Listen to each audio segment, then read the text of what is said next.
My name is Jerome Ferry, along with cameraman Ellen Eggers, are doing an interview with a Dick Larson, an early resident of the town of Hiawatha and a Hiawatha fireman for many years. Dick, when and where were you born? I was born, the address was 5007 Center Point Road, in the front room of my parents' home. Mm-hmm. And was this in the Hiawatha area? No, it was in Louisa, which is now it was a suburb of Cedar Rapids. Mm-hmm. What was your dad's occupation? Dad was a boilermaker at that time for the Rock Island Railroad. Then he went with Rockwell or Collins Radio Company then in 1940. Then he retired from there. Was he with Collins for quite a few years? He was 22 years with Collins. Mm-hmm.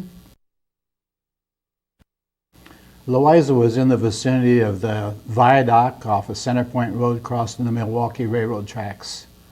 And that area in there was what they called Louisa, and it was at one time a station there, and like a boarding station, but then I remember it as a stockyards. They would stop the trains there and exercise the cattle going into Chicago. People could catch a train out of Louisa at one time? I would say in the early years, yes, but not in the time that I know. Yeah. Was Louisa, was that a village? What you call a village? It was a village, I would say, because there was a grocery store at one time there, up on the Louisa Viaduct, on top of the Louisa Viaduct area, and the vicinity around it. I delivered newspapers out there, so it was mostly the Louisa area I took the newspapers from. That was pretty primitive out there. Did you have a lot of walking on your route, or? I walked the route. It was from 42nd Street to Blair's Ferry Road, and I either walked it or I rode a bicycle, and later on I rode a motorcycle delivering it. Yeah. And if the weather got incumbent, I got to drive the car. There probably wasn't any residential part of Cedar Rapids out that far back at those times. Yes, there was. It was quite populated in that area, yes. Mm-hmm. Where'd you go to grade school?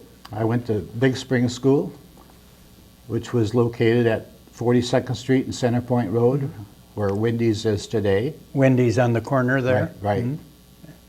Mm-hmm. Growing up in this area, was there a lot of fun things for a kid to do? And oh yeah, we always made baseball games, stuff like that for the guys, and we used either my folks' back part of their land, or we'd use some of the farmers' land right around there close, and that'd be our ball diamond. Mm-hmm. Quite a few years back, there was what they called McLeod Springs. Where was that located? That was be south of 42nd Street, and it was a springs. It was a artesian well that water came underneath the highway, and they had concrete steps and platforms down at this waterway, and we used to go down there and drink the water out of it. In fact, when I went to school at Big Springs, they put up a sign there, and it had unfit for human consumption. So I went back to school and asked what that meant, and they told me you're not supposed to drink it. Would this have been across the Center Point Road from the restaurant there? Yes. Forget the name of the restaurant. You were telling about they would harvest parsley off of the water. They would, and that'd be what your decoration was on your food when you ordered food and stuff. There was also a right on the corner of Center Point Road and Blair's Ferry Road, where the Hy-Vee drugstore is right now. There was a large farm there. Yes, when I worked for that farmer there, I mowed their yard for him, and at that time it was owned by the Cooper family, and they raised Hackney ponies, and they showed Hackney ponies. But that was a big farm there, and there was a farm across the street, and it was going toward the northeast east side, there was another big farm there. But Lutz also, the Lutz family owned that farm, or Cooper's, earlier. As a young boy, what was your first job working? Was it newspapers, or after newspapers, what'd you do? That Well, while I was carrying newspapers, I worked for Fay Clark, and he was the developer of the, now what is Hiawatha.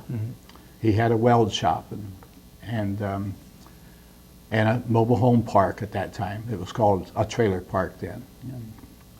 And what year would have this been? I would say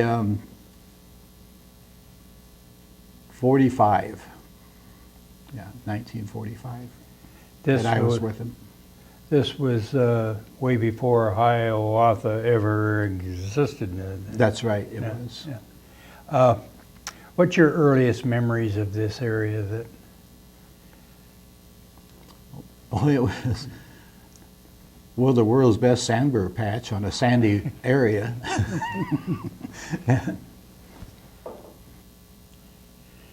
What are we looking at here, Dick? That's the shack. And that was a roadhouse. And at that time, I figured it was about 1935 that picture was taken. And but it was a lunch area. They served meals there. It was a tavern. They had dance hall there. And this particular deal, I think, was a get together, and I think it might have been the Rock Island Railroad people had a picnic there, or a party there. Would this have been when your dad worked for the railroad? Yes, it would have been. That's why you would have been there. Yes. Can you point yourself out on there, Dick? Right there, the little toe head. And Oh. my mother and father are in the picture too, but they're covered pretty much. But. And the other photo there, it looks like a country schoolhouse. Yes, what? My wife went to that place, and it was located on Center Point Road and in the vicinity of Just north of Culver's restaurant? yes, or- in that area, right. And kind of across from the Lithia Buick dealership? No, it's in closer to that. Yeah, it'd be on this side of Boyson Road, on the south side of the Yeah. Boyson Road area.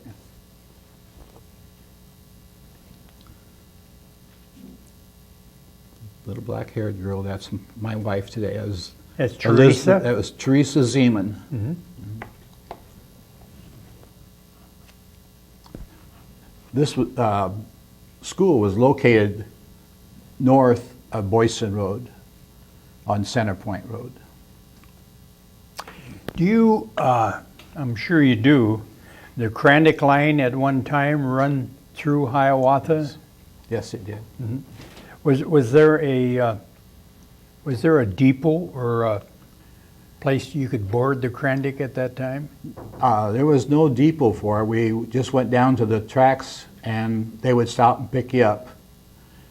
But the main station we got on was on A Avenue and about 6th Street in Cedar Rapids.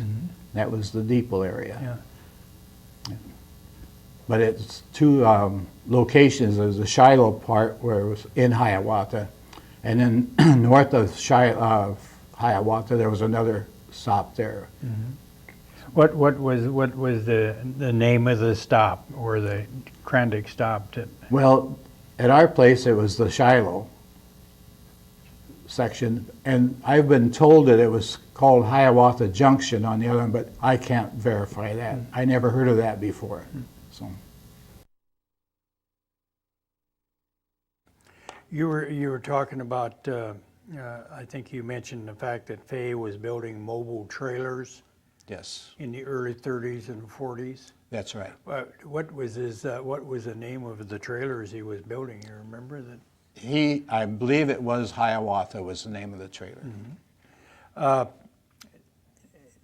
Didn't he have a trailer park Yes, a mobile home park, yes. And it would be classified as a trailer park at that time. And it had restroom facilities and shower facilities, because those homes at that time didn't have restrooms in them. So. And you mentioned earlier that he had a weld shop later on. Yes. Would he have been doing any work for World War II? He did. He was done contract work for Iowa Man and Alice Chalmers. One of the projects I remember was he made end bits for bulldozer blades. Plus he made tank ramps that they used on trailers that flipped down so the tanks could be pulled up on the trailers. And that was he had an old weld shop there, and he built a new brand spanking new one. And for some reason it caught fire and it burnt down. And Cedar Rapids at that time, they parked on the Louisa Viaduct and they wouldn't go no further, and the place burnt. And so he lost his weld shop, and it was a brand new weld shop at that time. What would have been available to fight a fire in this area? Did Linn County have anything? No, or nothing. There was nothing available at that time. That's when Fay decided to build a fire department up. in the Cedar Rapids Fire Department would not cross. Yeah, they weren't sanctioned to leave the city limits, and the city limits was the Louisa Viaduct. You were mentioning Fay helped formed a Linn County Firefighters Association. It was a fire department association. It was a mutual aid setup, and him, Henry Katz at Marion, the fire chief at Marion, and the fire chief in Cedar Rapids, the four men got together and organized this association. And they, every fire department in Linn County would submit a sheet of all their equipment. And in case anybody in this association in Linn County had a problem and they needed special equipment, they could go down their check sheet and see what kind of equipment one of these departments would have that they could use, and they would be taken care of. And that was all caused because of Cedar Rapids stopping on top of the Louisa Viaduct. When was this area, or how did Hiawatha come about? How many people were living out there in the 40s? Oh, a handful. I couldn't tell you that. I came back out of the service in '53, and Terry and I was looking for a home, and we decided to go up and talk to Fay. And by that time, they had a building built with the fire truck in it, and the water department was there, and the office was there, and they already had an establishment made at that time. Of course, it was 1950, they did organize. And I told Fay what the story was. I was looking for a place, and he said, well, I think I got one for you, and he pointed across the street, and there was a nice stone-coated home on the corner there, and he says, I'll sell you that home. I said, well, Fay, I don't have too much, because that looked like a pretty nice home. He says, well, what do you have? And I told him I had some, and he said, I'll set you up. He said, $60 a month, $11,000 for the home. And that's how I got started living in Hiawatha after years of working in Hiawatha. Do you recall what year Hiawatha was plotted, or actually? 1950, I think, is when it was incorporated. And who was the first mayor that? Fay was first mayor. Was there a grocery store or anything else in this area that? Later on, yes, in '53 there was. They've had that. I believe it's on Emmon Street. They had a grocery store, but I don't remember that one because after '53, when I got back, it was pretty well starting to get organized, you might say. The dinner club or the truck stop there was still in operation then. And of course, I helped build the truck stop, the Quonset building. I shouldn't say build it, I was the grunt. In a city or a town even, to get started like this, there had to been water lines, sewer lines dug. Well, the gentleman done that Fay had working with him, and he done a lot of that hand digging to put water mains in. Yeah. They had their own well, that part they was already in. Yeah. And it wasn't until about, 55 or something like that, they put the tower on top of the city hall there to put the water supply in. And it just seemed like it grew from there. Then it took off running. You had mentioned being in the service. Would this have been in the Korean conflict? Yes, it was. What were your duties in the service? I was, well, in 51 I was drafted and sent to Fort Hood, Texas. And I was hooked up with the 1st Armored Division, and I was in the 100th Heavy Tank Battalion. And I ended up being tank commander. And I was supposed to go overseas, and they told me I couldn't go overseas as a tank commander because I wore glasses, so they sent me back to my company. And then I got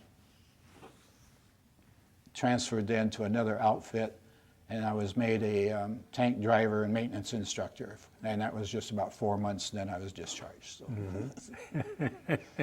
So. Were you married yet at this time? Yes, You we were got married in 1950. And who'd you marry?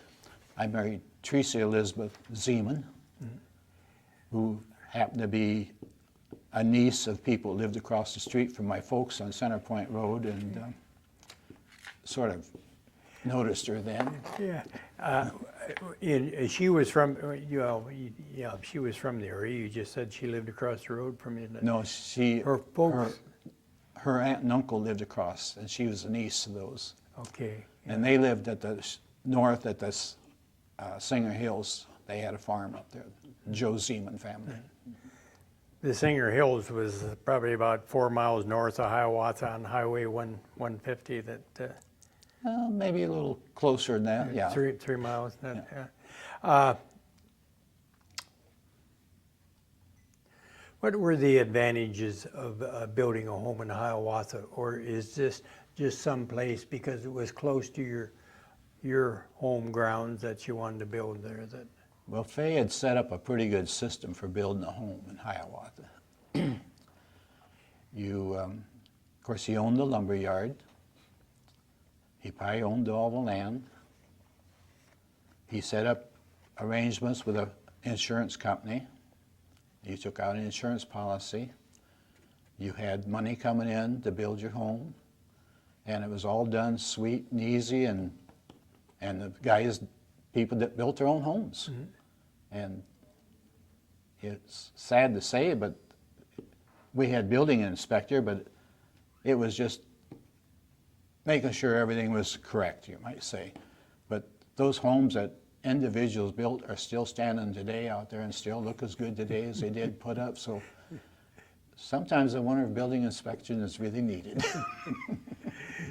You had mentioned the fact that you got involved with the volunteer fire department in Yes. Hiawatha. I joined that in 1953 when I bought the house. I bought the fire department with me. Back then, this was pretty early on. Did you have any firefighting gear? Or? Yes, we was fully equipped. Yeah, we had fishing boots for rubber boots. We had raincoats for our bunker jacket, and we had pith helmets for our helmet. Now we was dressed up sharp.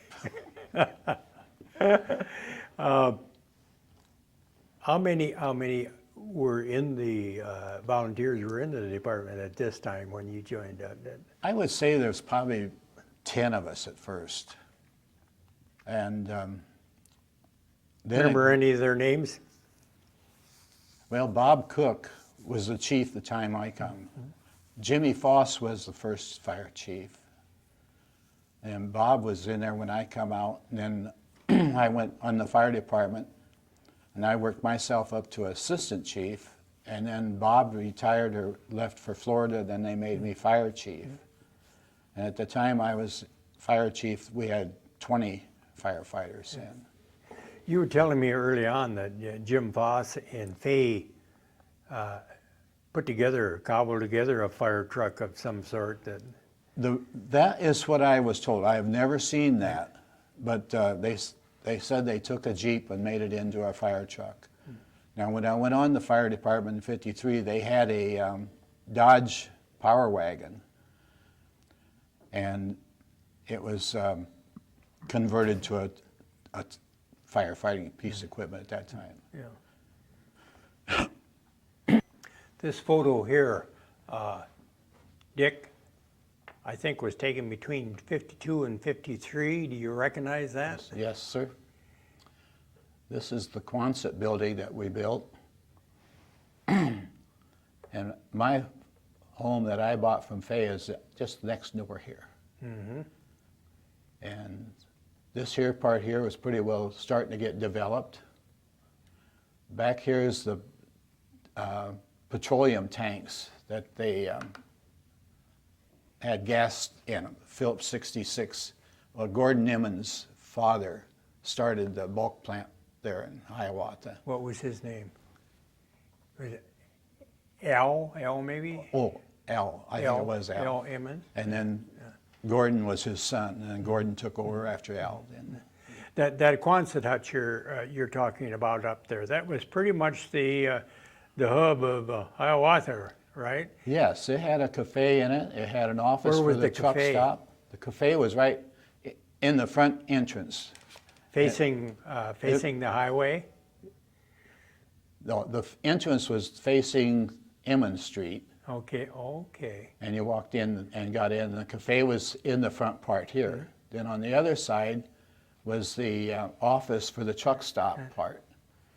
And that part, the trucks would stop and fill up with fuel to go on into Waterloo or wherever. And it was a main run for Center Point Road was a hot shot to Waterloo. That's if you want to go 218, that was the next closest road.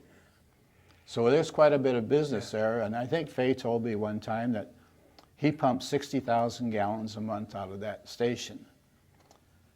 Well, then they put in several new filling stations after that, and it's still about 60,000 a month, only it was divided about 5 places there. Mm-hmm. This was back in the 50s. Did they have big tankers that come through the country like they do now to supply or refill the tanks? From what I was told, he had a tank built on the back of a trailer, and he went to Coralville and filled up gas there and brought it back and dumped it himself. Now that's the story I got, and that was straight from his son. This truck stop was the truck stops weren't too common in this era. No, Were they?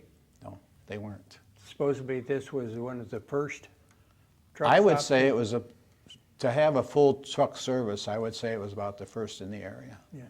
Did he have any services for truck drivers like showers or? They had restrooms and stuff in the Quonset building for them.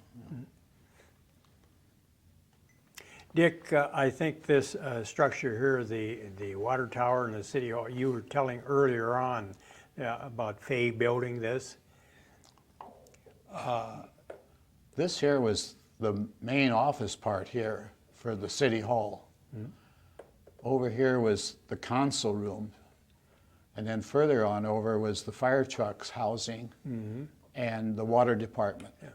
And then later they had the library on the end of that. So that was the center of Hiawatha. Where'd they get their water supply? They had their own well system. Where would the wells have been? Inside this building, right in there was 2 wells in there. He dug the wells first and then built the building. I think so, yeah. I don't know, that was before I come back on that. The water tower, who built that? Well, I would say that Jim Foss and the local help that Fay had, they done all the welding. They made the tank themselves. And then they done all that welding of that parts while it was up in place there. So they put the sheet metal up there while the platform was put in. And we seen some of that being built when we lived in the house right across the street from that. So What was the capacity of that tank? this I can't tell you right now. I have no idea. Yeah. Did Hiawatha ever have a fire that drained it? I don't believe we did. Yeah. Yeah. What are we looking at in this photo, Dick? This would be Wilman Street before it was made a street. Looks like they was getting ready to build it. It would be coming off of Center Point Road up here and going into it. What direction would that be facing? That'd be facing, west? I would say west, yes. Mm-hmm. In that, the next photo there, Blair's Ferry Road.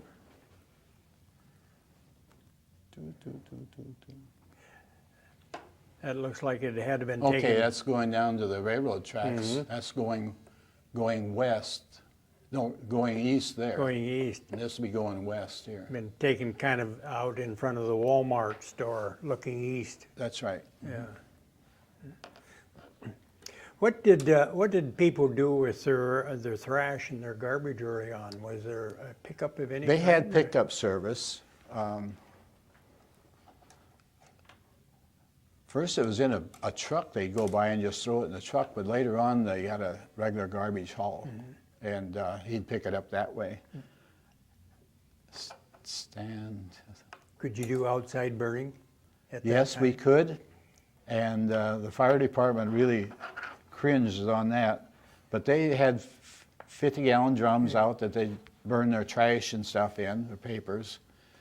But then usually up there around Shiloh Cemetery, we was always going over there and putting out a grass fire.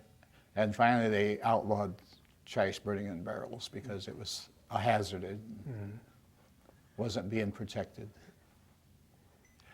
Tell us about this photo, the Hiawatha Lumber Company. That Fay built this here, and of course he was the one that owned the lumber yard. He turned it over to Bob and Norm Cook later on, and they ran it, but the lumber would be shipped in to Louisa on train, and they had a spur there, and you'd pull the car off there, and then we'd go down. I worked for Bob in the lumber yard there as extra help, and we'd throw the lumber off on a truck and then bring it from there and restack it in the lumber yard up there. These were bays in here to put lumber in. So the lumber came in on railroad. did Fay build a lot of the homes? I don't believe he built a lot of homes. I think he seen to it that they was being built. But as far as personally building, I don't think Fay did, no. But he supplied the lumber, Yes. and I'm sure most of the lumber was bought from the Yes, that was Hiawatha. You might say when we got done building the house, it was all taken care of in one place. So. And it's simple and it worked, and you wonder why it can't be done today. Yeah. Who were some of the movers and shakers that worked closely with Fay in building Hiawatha? Top of your head? Well, Who's Jimmy the- Foss, you might have to say, was the kingpin of building. I mean, he done a lot of building in Hiawatha. Bob Cook, I think you can put down because he ran the lumber yard and he made connections for people. You had Russ Bartles. There were several different gentlemen who were in the carpenter game that worked with it. I mean, at that time there was a lot of carpenters out in the fields because after the war, then I would say that mushroomed and it just kept growing. And so I think more people were going in the carpenter trade, and so I think there's quite a few people had a start in the city. Who was Wesley Tucker? Wes Tucker, he owned the old Lutz house on the east side of Center Point Road and the north side of Blair's Ferry Road. It was the old Lutz farm, the original Lutz farm. Tommy, he'd done a lot for the city, but he sold the property that is Tucker Park today to the city, but it was a transaction, I think maybe $1 or something just to make it legal. But he'd done a lot for the city. He worked for the water department at times, but he was just one of the guys around. I mean, he wasn't a pusher of any kind, so you didn't really get to know him too easy. Who would have been Fay's legal counsel? He had a lot of transactions going here that. She knows. Oh, I can't. Did he have a firm? He had an attorney. Could I ask her? Did the groundwork? You remember who Fay's attorney was? I remember. I can see The engineer was from Marion. Who was? The engineer. Ooh, we should have looked those up. I never thought of that. Oh, that's okay. Did Fay and Adeline was his wife's That's name, right. wasn't it? Yes, she was Fay's a wife. sweet woman. Did they have any children? They had 2 children, Yeah. 2 boys. Yeah. Did the boys stay in the area? Up until they decided, Pat stayed in the area for quite a while. And then Pat got married, he married Gloria, and then they ended up going to Barstow, California.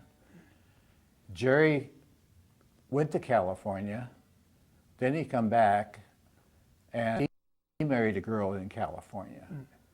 And he lived around where Pat was in the Barstow area, in the high desert. But Pat, he worked for the military. He was on the military base out of Barstow. Jerry, he dealt in property like his dad. And in fact, Jerry would be so much like his dad, it's pathetic. What they used to call a wheeler and a dealer. Yes, right. Really was a wheeler dealer. Did Hiawatha, did they have a policeman or a town marshal early on? Yes. In fact, I think Fay was probably the first marshal. He was a justice of the peace. And How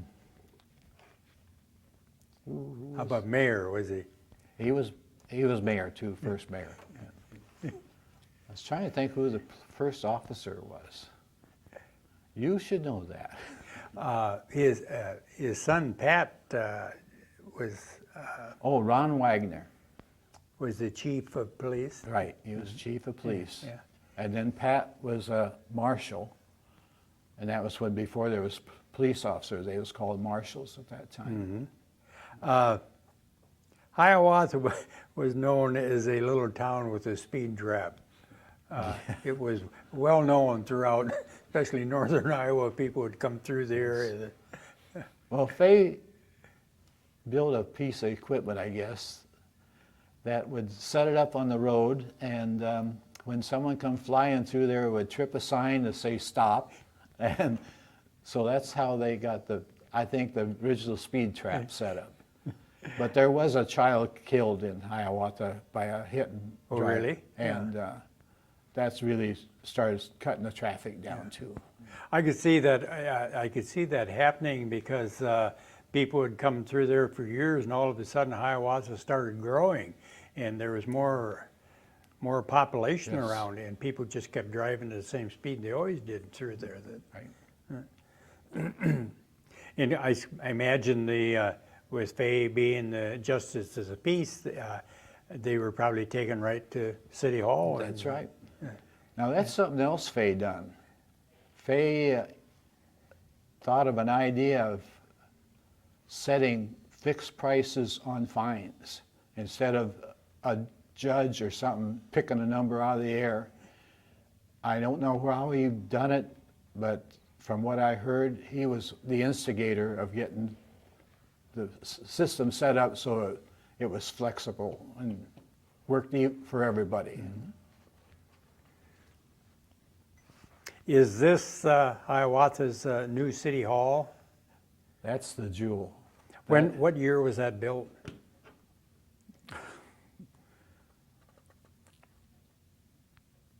I can't give a date right now. Okay. I was on the committee. Were you? There was several of us that was picked. They picked people from every quadrant of Hiawatha to be on getting an idea what this building should be. And we met, and we had an engineer we worked with was Jim Novak, engineering. He drew up a plan. He threw it out to us. We looked at it, and we couldn't get over how what we asked for was in that plan. And we honestly accepted the first plan that he threw out on the table. And that's what we got, and it's a beautiful building. We're very proud of it. It's something Hiawatha should be very proud of. What do you suppose the population is approximately of Hiawatha today? I think it's just crowding 8,000. And it might be over that right now, but last I heard, I thought it was close to 8,000. Supposedly when Hiawatha was platted, it was 48 to 50 people. Yeah, I would say. 8,000. Yeah. Had you stayed in Hiawatha all of these years? Let's see. I worked for Fay up until about 47. Then in 48, we've got married then in 50. I went to service and come back in 53. So from 53 on. Yeah. I thought you told me that you and Teresa had moved to California for. We did take a stint and went to California for 6 years. And did you, when you come back, did you start working for the city again at that time? I came back and I got in the mobile home industry out in California, maintenance and repair service. Then when we left that, we come back and I was hired by an outfit in Cedar Rapids on maintenance and mobile homes. So we bought brought another house in, and so we stayed in Hiawatha then when we come back. And you rejoined the volunteer fire department at. Yes. You were telling me your wife also worked for the city. When we went in looking for the house and bought the house, I think she had to be a city treasurer on top of that. She took Adeline's place. Oh. How long did she stay with that job? I don't know, but Probably about 5 years. about 5 years probably. Yeah. How long did you stay with the fire department? How many years total did you put in with the I fire had department? 16 years total in the fire department. Is it still strictly a volunteer department today? It's mixed now. There's some paid and volunteer. So, but it's immense now. I forget what the figure is, but I think it's over 40 some members in the fire department.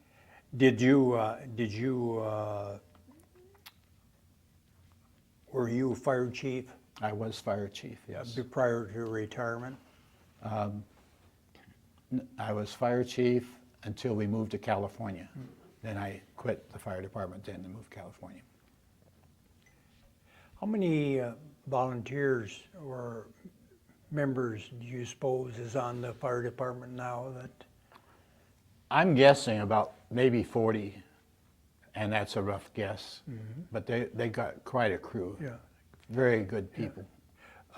What do they have for equipment now compared to what they started out with? It's Class A. Yeah. Very fantastic stuff. The city's done them good. The Hiawatha has its own ambulance service now. That's too, right, doesn't they it? do have. Yeah. So you retired. Did you say how many years you had when you retired? 19? Did you say? Well, I had 16 years with the fire department. And then I went on with the water board, and I had 19 years with the water board for the Hiawatha Water Department. Yeah.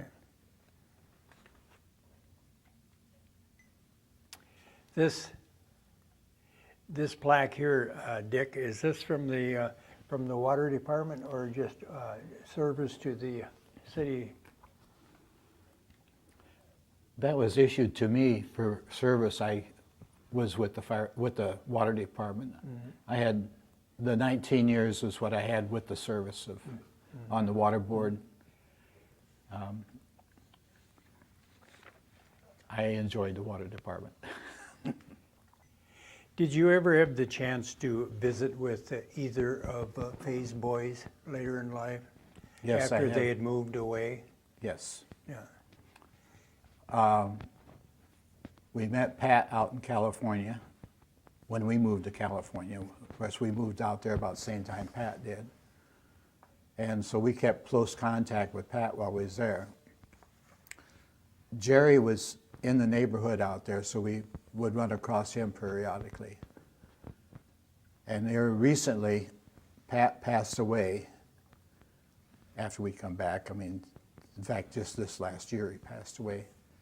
And we went out to visit in California. Then I looked up Jerry, and we met with Jerry, and we had quite an afternoon and evening with Jerry and his friend out there. So Did you ever have the chance to discuss with him what took place over the years in the Hiawatha, or what happened because of their dad? the one thing I really got was Jerry telling me about when they bring that trailer load of gas from Coralville. He said his job, and he said, I was just a little tyke of a kid, was to take the lid off the pipe and then put the hose on it and drain the tank in there. And he says, the smell of that was really a high. So that was Jerry's experience with, but that's about the only thing I heard. I had heard that Fay did not want any recognition. He didn't want people to think Hiawatha was because of him or what he had done.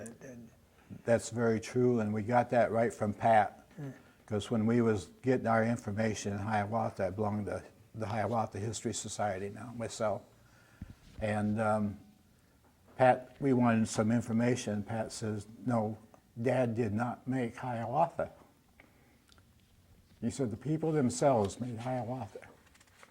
And that was the way it ended right there. I mean, so he just wouldn't give us no indication where Fay gets credit for the town. But we can still give him credit. You had to have known Fay quite well with being around him, working for him for all of these years. A lot of people thought he was kind of an eccentric. He dealt in what they call metaphysics, the paranormal, healing stones, out-of-body experiences, extraterrestrial experiences, being able to communicate with animals.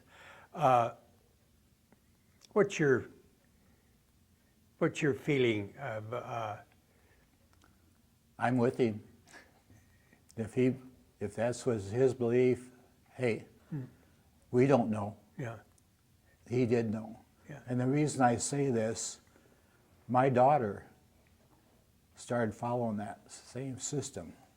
She was a Reiki performer, and she was a instructor in Reiki, which is the same type of setup.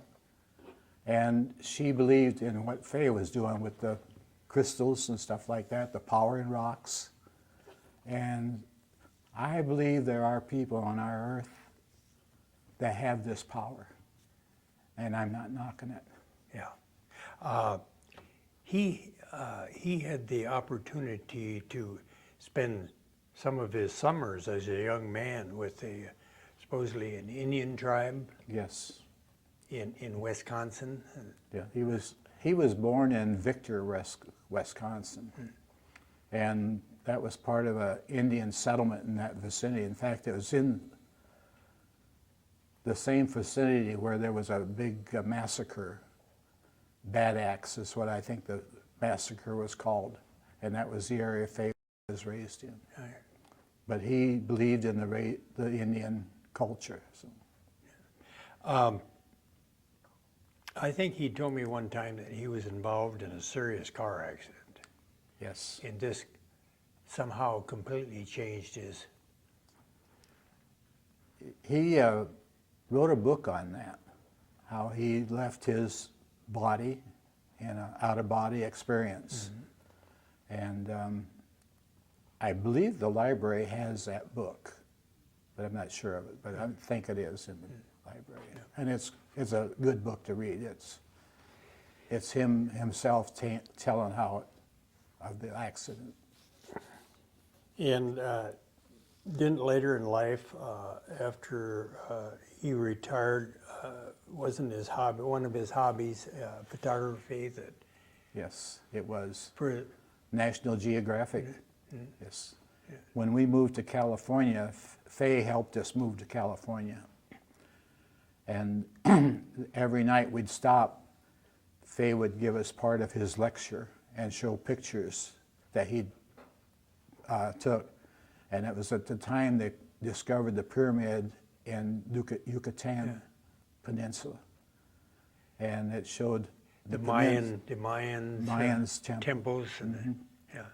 And so that was quite a experience. We got to hear some real good stuff on the first discovery of that there pyramid that was down there. He did quite a bit of extensive travel, didn't he? He just, when he got an idea about something, he went after it. I always told me how the Indian braves, before they could be made brave, they were sent out in the desert for so long and they had to come back in a certain length of time, how they lived off of coyote, which is a cactus. And the juices from that coyote is a stimulant, and that's what brought them back. I mean, it was just running on drugs, you might say. Yeah. Did he live out his life in Hiawatha? No, he ended up living in Prairie, Iowa. He lost 3 women, his women, and then he married a lady in Prairie, and very nice woman. In fact, she was here when we had a dedication of the house, everything, the new building. Was it marble? Marble, yes. Marble. Yeah. What are we looking at here, Dick? Is This picture, that's a bridge that the city built up and put across a wetland area at the new Clark Park. And they decided they needed some way of getting across this wet part because of the Frisbee golf course. So they come to us. We saved the rafters of the building we took down. And they wanted to know if they could use 2 of the rafters to build this bridge. So those rafters are what Faye built himself personally. He done it on the floor of the concrete of the building when it was being built. So this is the way we saved one part of that building. We got it there, and that's in the new Clark Park. Where is this new Clark Park located? It's in the northwest corner of the city, you might say. It's just right above the Sportsman Center out there, or the Sports Center. Get out there, take a look at it, because it covers a lot of ground, and it's beautiful. It is very beautiful. Did you and Teresa raise a family? We did. We have 3 children. The son is the oldest, Rick Larson. The second was Cindy Marie Larson, and Cindy just passed away about 2 years ago. She had cancer. And then the youngest one is Christine, and she's Christine Jo Larson, and it's what ask. But her name was picked from, my father was Chris, so Christine, and her grandfather on Terry's side is Joseph, so she carries Christine Jo. You had wanted to make a correction in a statement you had made early on in regards to your brothers and sisters. Yes. I got a brother that's, he lives in Loudon, Iowa now, and he's 2 years younger than I am. He's still going. And then my sister, she passed away here 3 years ago, I think it was. And she was 9 years older than me. So. When was this photo here taken, Richard? About a month ago. It was a church at St. Wenceslaus Church in Cedar Rapids. They taking pictures, so we decided we better get it done because we are going to be celebrating our 61st wedding anniversary in August the 12th. So. Really? Very nice. Dick, unless you have anything else to share with us, the Linn County Historical Society, the Carl and Mary Kaler History Center, would like to thank you very much for sharing your memories with us. I thank you and the committee here.